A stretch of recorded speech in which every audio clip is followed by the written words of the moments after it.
grassroots support in New Hampshire. 164 towns passed a resolution calling for national leadership on the issue. How do you see the federal government's role in that problem, and what would you do as president? Well, the first thing I'd urge is make sure everybody reads both sides of that argument, because there's a lot of science on both sides of that argument, a lot of history that questions both sides. And then, again, the only time the federal government would be involved, once again, I would defer to the states. If you have a polluted city here, you got to clean it up, and it's up to you to do it.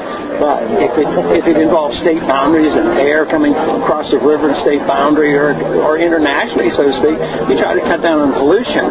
But there's some pretty strong evidence that show that global warming, which comes and goes, is not explained only by CO2.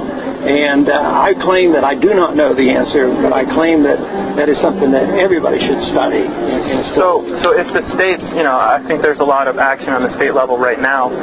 How would you ensure that it would happen on a global scale?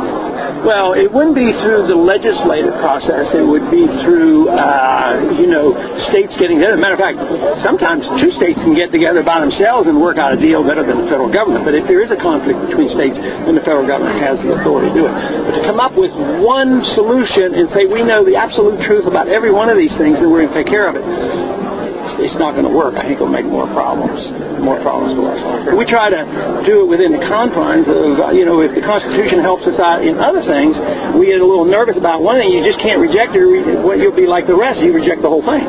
So you try your very best, and sometimes you have to change the Constitution. And if there's full knowledge about environmental things, but I don't think you need to. I mean, individuals don't have a right to pollute, cities don't have a right to pollute, governments don't have a right to pollute, and if one state's doing it, there's every reason in the world for two states to get together and solve the problem. But if there's a pollution problem between Canada and the United States, they have every reason to sit down and talk about it and solve it. Thank you. Very good.